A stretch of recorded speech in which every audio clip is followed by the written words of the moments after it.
एक ऐसी प्यारी कहानी लेके आया हूं। महाभारत युद्ध खत्म होता है और पांडव दुनिया का सबसे बड़ा अश्वमेध यज्ञ करते हैं और कहते हैं साहब उस यज्ञ में इतना दान किया, इतना दान किया, इतने गरीब आए, इतने ब्राह्मण आए, इतनी दुनिया आई कि लोगों के घर सोने से भर गए थे। कहते हैं कि साहब देश देशांतरों तक, पशु पक्षियों तक ये चर्चा चल पड़ी कि इतना सोना बांटा गया है। और कहते हैं इसी बहाने थोड़ा सा युधिष्ठिर को अहंकार भी आ गया।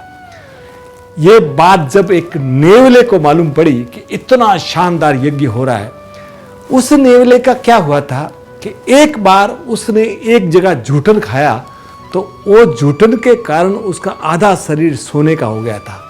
तब वो सोचता था कि हर यज्ञ में जाऊं, कहीं ना कहीं तो ऐसा यज्ञ होगा कि मेरा आधा शरीर, पूरा शरीर जो है वो सोने में कन्वर्ट हो जाए। तो वो देश देशांतर घूमता रहता था, जहां भी यज्ञ जाता और वहां लौटता, पर उसका जितना आधा बना हुआ था आधा ही रहता। वो यहाँ आया, कई दिनों की मेहनत के बाद, कई दिनों की ट्रैवल करने के बाद वो पहुंचता है हस्तिनापुर। और जब यहाँ पहुंचता है और यहाँ जबरदस्त यज्ञ चल रहा है तो उसको खुशी होती है कि यहाँ तो मेरा पूरा का पूरा शरीर सोने में कन्वर्ट हो जाएगा।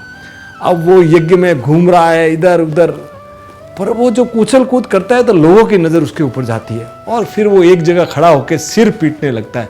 तब सब लोग इकट्ठे हो जाते हैं कि भाई नेवला हुआ क्या है। तब वो बोलता है कि मैंने बहुत सच्चा सुनी थी कि इस यज्ञ की कि इतनी तारीफें सुन रहा था, पर मैंने जिस यज्ञ से मैं जाके आया हूँ ना, उसके मुकाबले ये कुछ नहीं है।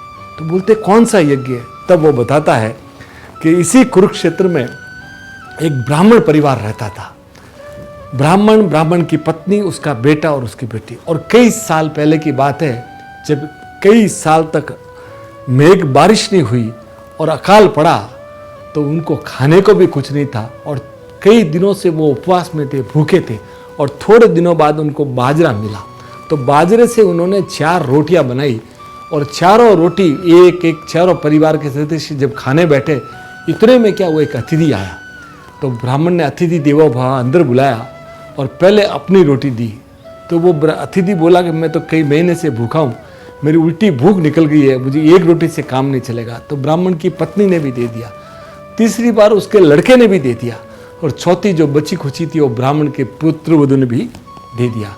और चारों का जब खाया तो वो आशीर्वाद दिया, पर उसी रात भूख से उन चारों की मृत्यु हो गई साहब। और उसी रात वो जो देवला वहाँ पहुँचा और जो पीछे जो झूठा पड़ा था ना, उसके अंदर अलोटा, तो उसके पूरे शरीर के ऊपर जहाँ जहाँ झूठन लगी वो शरीर सोने का हो गया।